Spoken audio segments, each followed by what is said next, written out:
اعوذ باللہ من الشیطان الرجیم بسم اللہ الرحمن الرحیم۔ ذوالقرنین کے بارے میں آپ کو بتا چکا ہوں کہ ان کا نام تاریخ میں جو مشہور ہے وہ کیخسرو یا سائرس،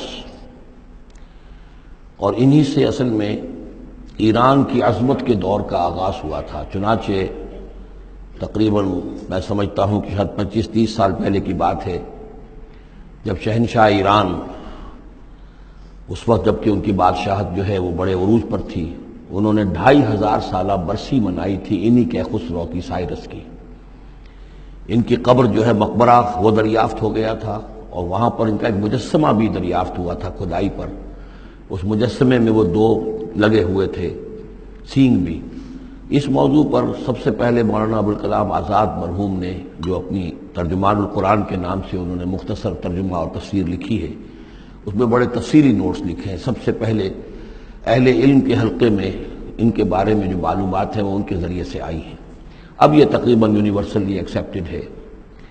پھر سوال پیدا ہوتا ہے کہ ان سے کیا دلچسپی یہود کو تھی، تو وہ بھی سمجھ لیجئے کہ نبوکدنضر نے 587 قبل مسیح میں حملہ کیا تھا فلسطین پر، اور نبوکدنضر عراق کا بادشاہ تھا۔ اس مڈل ایسٹ کو ذہن میں رکھیے کہ میڈیٹرینین کے بالکل ساتھ ہے ملک شام، اور شام ہی کا ایک علاقہ فلسطین ہے۔ اس وقت جو ہے یہ فلسطین اور اسرائیل اور شرق اردن اور ویسٹ بینک اور لبنان، یہ سب مل کر جو ملک بنتے ہیں، در حقیقت یہ شام عرب ہے، یہ شام ہے۔ پھر اس کے مشرق میں یہ عراق عرب یا عراق ہے، اور اس کے مشرق میں پھر ایران ہے۔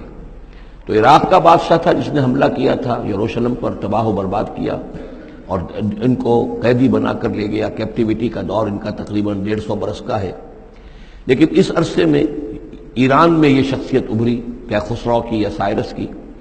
اس نے پھر فتوحات کا دائرہ شروع کیا، تو سب سے پہلے عراق کو فتح کیا، بیبیلونیا کو، اور یہاں پر جو یہ اسیر تھے یہودی، ان کو اجازت دے دی کہ تم واپس جاؤ، اپنا یروشلم آزاد کرو، اپنے جا کر آباد کر لو دوبارہ۔ تو گویا کہ یہ محسن ہیں ان کے، ذوالقرنین جو ہیں ان کے محسن ہیں، جن کی وجہ سے کہ جن کے ذریعے سے اللہ تعالیٰ نے انہیں بیبیلونیا یعنی عراق کی کیپٹیوٹی، جو ان کی اسارت کا دور تھا، اس کو ختم کیا، آزادی ملی، اور پھر یہ واپس آئے۔ حضرت عزیر علیہ السلام کے ساتھ قافلہ آیا ہے، اور وہ تقریباً پھر انہوں نے آ کر یہاں سر نو اس شہر کو بھی آباد کیا، اور ہیکل جو ہے حضرت سلیمان علیہ السلام کا بنایا ہوا جو عبادت خانہ تھا، اس کو دوبارہ تعمیر کیا۔ اس اعتبار سے ذوالقرنین جو ہے وہ ان کی تاریخ میں ایک معروف شخصیت ہے۔ تاریخ سے معلوم ہوتا ہے کہ انہوں نے پھر ایران کی پہلی حکومت کو کنسولیڈیٹ کر کے پارس اور مادہ کو ملا کر ایک سلطنت ایران بنائی۔ پھر ان کی فتوحات کے 3 دائرے ہیں۔ مغرب کی طرف میڈیٹرینین تک پورا علاقہ فتح کر لیا۔ مشرق میں پھر یہ ہمارا جو مکران تک کا علاقہ ہے، یہ سارا کا سارا علاقہ ایران کے ساتھ ہی ملتا ہوا ہے، بلوچستان، مکران، یہ پورا علاقہ انہیں فتح کیا۔ ایک مہم ان کی شمال کی طرف گئی، بحیرہ کیسپین جو ہے، اور ادھر سے جو وہ بلیک سی ہے، بحیرہ اسود، ان دونوں کے درمیان جو پہاڑی سلسلے ہیں، یہ شمال کی طرف جو ہے تیسری مہم گئی۔ جیسے کہ حضرت عمر رضی اللہ تعالیٰ عنہ کے عہد میں بھی 3 لشکر نکلے تھے مسلمانوں کے جزیرہ نما عرب سے۔ ایک لشکر شام سے ہوتا ہوا پھر مصر کی طرف گیا ہے، ایک لشکر عراق سے ہوتا ہوا ایران کی طرف گیا ہے، اور ایک لشکر سیدھا شمال کی طرف گیا ہے، اور کوہ کاف تک جو ہے، جس کو کوکیشیا کہتے ہیں، وہاں تک کی فتوحات حاصل کی مسلمانوں نے۔ تو تقریباً یہی سمجھیے کہ ایک بلو پرنٹ تھا، جو کہ یعنی ہمارے اس دور خلافت راشدہ سے جو سمجھیے کہ لگ بھگ کوئی 2000 سال قبل جو ہے یہ واقعہ پیش آیا ہے، یا بلکہ اس سے کم، کوئی 1500 سال قبل یہ واقعہ پیش آیا ہے، اور یہ ذوالقرنین جو ہے یہ یہاں پر ایک بڑی عظیم سلطنت کے بانی بنے، لیکن نیک آدمی تھے۔ اور معلوم یہ ہوتا ہے کہ یہ اصل میں جو کہانیاں ہیں، یہ ان کے داستانیں ہیں کہ ان کو قتل کیا جانا تھا۔ یہ کہیں شہزادے تھے کسی چھوٹی سی مملکت کے، اور وہاں سے ان کو کسی نے بچایا کسی طریقے سے، اور پھر یہ صحرا میں رہے روپوش، اور وہاں کسی نبی کی تعلیم سے ان کو آشنائی ہوئی ہے۔ ہو سکتا ہے کوئی اسرائیلی نبی ہی کی تعلیم ہو، یہ بھی ہو سکتا ہے کہ زرتشت جو ہیں وہ بھی کوئی اللہ کے نبی ہو اور ان کی تعلیم ان تک پہنچی ہو، لیکن خود ان کا کردار جو قرآن پیش کر رہا ہے وہ بہت ایک نیک، مومن، صالح، ایک بندہ مومن، اس کا کردار ہے۔ یہ کردار جو ہے کسی بھی درجے میں 1% بھی جو ہے وہ کسی اور دوسرے فاتح پر یا کسی اور حکمران کے اوپر جنہیں بھی ہم جانتے ہیں تاریخی اعتبار سے ان پر منطبق نہیں ہوتا. یہ انہی کی شخصیت ہے. وَيَسْأَلُونَكَ عَنِ ذِي الْقَرْنَيْنِ، اور اے نبی آپ سے پوچھ رہے ہیں ذوالقرنین کے بارے میں. قُلْ سَأَتْلُو عَلَيْكُم مِّنْهُ ذِكْرًا، ان سے کہیے میں ان قریب تمہیں اس کے بارے میں کچھ حالات بتاتا ہوں. اِنَّا مَكَّنَّا لَهُ فِي الْأَرْضِ، ہم نے اسے زمین میں بڑا تمکن عطا کیا تھا، غلبہ عطا کیا تھا. وَآتَيْنَاهُ مِن كُلِّ شَيْءٍ سَبَبًا، اور ہم نے اسے ہر طرح کا ساز و سامان، وسائل و ذرائع، تمام اسباب جو ہیں فراہم کر دیے تھے.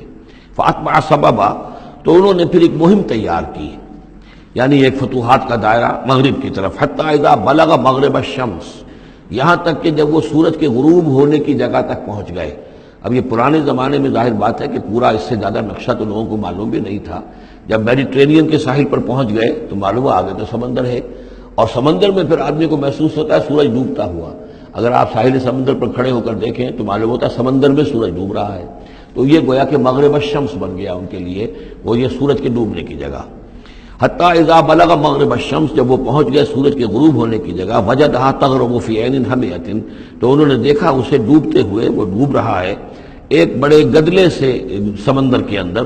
وہ جو وہاں کا سمندر ہے بڑا گدلا سا ہے، یہ ایجین سی وغیرہ جو کہلاتے ہیں یہ بہت گدلے سے پانی کے ہیں. ووجد عندہا قوما، اور وہاں انہوں نے ایک قوم کو پایا مراد یہ کہ اس قوم پر انہیں فتح ہوئی، جنگ ہوئی، انہوں نے ان کو شکست دی، اور وہ قوم گویا کہ اب ان کے رحم و کرم پر ان کی گویا کہ وہ محکوم ہو گئی. قلنا یا ذوالقرنین، ہم نے کہا ذوالقرنین سے. اب یا تو یہ کہ یہ شاید نبی ہوں، واللہ عالم، تو اللہ تعالیٰ کا اس طریقے سے براہ راست ان کو وحی کرنا. لیکن غیر نبی کو بھی اللہ تعالیٰ الہام کے ذریعے سے، جیسا کہ ہم نے دیکھا کہ وہ تو شہد کی مکھی کو بھی لفظ وحی آیا ہے، تو یہاں آیا ہم نے کہا اے قرنین. اور یہ بھی ہو سکتا ہے یہ صورتحال کی تعبیر ہو کہ گویا کہ وہ حالات زبان حال سے یہ کہہ رہے تھے. قلنا یا ذوالقرنین اما ان تعذب و اما ان تتخذ فیہم حسنا، کہ یا اے ذوالقرنین تمہیں پورا اختیار ہے، چاہو تو یہ جو مفتوح قوم ہے تمہاری اسے تم سزا دو، عذاب دو، ستاؤ انہیں، یا یہ کہ تم ان کے اندر اچھی روش اختیار کرو، ان کے ساتھ حسن سلوک کرو. قال، انہوں نے کہا اما من ظلم، جو کوئی ظالم ہے، بے انصاف ہے، ہو سکتا ہے اس سے مراد کفر اور شرک بھی ہو. فسوف نعذبہ ثم يرد الى ربہ فيعذبہ عذابا نکرا، تو اسے تو ہم عذاب دیں گے، سزا دیں گے، اور پھر وہ لوٹایا جائے گا اپنے رب کی طرف، پھر اس کا رب اس کو عذاب دے گا جو اصل عذاب ہے، برا عذاب، سخت عذاب. واما من آمن وعمل صالحا، اور جو لوگ ایمان لائیں گے اور یقین کریں گے حقائق پر، اللہ کو مانیں گے، وعمل صالحا، اور نیک عمل کریں گے، فلہ جزاء الحسنی، تو اس کو ہم اچھا بدلہ بھی دیں گے. وسنقول لہ من امرنا یسرا، اور اس سے ہم اپنے معاملے میں بھی نرم بات کریں گے. یعنی یہ کہ ان سے ٹیکس اگر لینے ہیں تو نرمی کے ساتھ لیں گے، جو مفتوحہ ممالک کے ساتھ معاملہ ہوتا ہے تو ہم ان کے ساتھ نرمی کا سلوک کریں گے جو ایمان لے آئیں گے. ثم اتبع سبابا، مغرب کی طرف سے فارغ ہو کر پھر اب یہ مشرق کی طرف گئے. پھر انہوں نے ایک اور مہم کا بندوبست کیا. حتیٰ اذا بلغ مطلع الشمس، یہاں تک کہ جب وہ سورج کے طلوع ہونے کی جگہ پر پہنچ گئے. اب یہ جہاں تک تاریخی طور پر ثابت ہے وہ صرف مکران کے علاقے تک اتنی دور تک آئے ہیں، واللہ عالم. ہو سکتا ہے کہ مکران کے ساحل پر کھڑے ہو کر بھی انہیں محسوس ہوا ہو کہ مطلب یہ سورج جو ہے غروب ہو رہا ہے یا طلوع ہو رہا ہے وہاں سے، مطلع الشمس. تو وہاں جب پہنچے وجدہا تطلع علی قوم لم نجعل لہم من دونہا سترا، تو انہوں نے پایا اس کو کہ وہ طلوع ہوتا ہے ایک ایسی قوم پر کہ جس کے لیے ہم نے آفتاب سے کوئی اوٹ نہیں رکھی ہے. یعنی یہاں کے جو قبائل تھے، گیڈروسیا وغیرہ یہ کہلاتا تھا اس زمانے کے اندر، یہ وحشی قبائل تھے، ان کو ابھی چھت بنانے کا فن نہیں آیا تھا. یعنی گھر جو ہوتے تھے وہ صرف دیواریں کھڑی ہوتی تھی، کہ جو خالی پلاٹ ہے زمین کا اس میں یہ دیوار کھڑی ہے، یہ میرا گھر ہے، تمہارا گھر ہے، لیکن گھر میں چھت وغیرہ کا بھی کوئی تصور ان کے ہاں نہیں تھا. ظاہر بات ہے کہ چھت ڈالنا جو ہے یہ تو ایک تمدن کے ارتقاء کے دور کی علامت ہے. تو وہ بغیر کسی سورج کے سائے کے وہ اپنی زندگی گزارتے تھے. کذالک، ایسا ہی ہوا وہاں بھی، یعنی جو پہلے ہوا تھا کہ یہاں بھی معاملہ وہی ہوا کہ اللہ تعالیٰ نے اختیار مطلق انہیں دیا، فتح دی، لیکن انہوں نے یہاں بھی یہی کہا کہ جو نیک لوگ ہوں گے ان کے ساتھ ہم نرمی کریں گے اور جو شریر ہوں گے ان کو سخت سزا دیں گے. وقد احطنا بما لدیہ خبرا، اور ہمیں پوری طرح معلوم ہے کہ جو وہاں اس کی خبر ہوئی اور جو بھی حالات وہاں گزرے، جو ماجرا وہاں ہوا. صدق اللہ العظیم.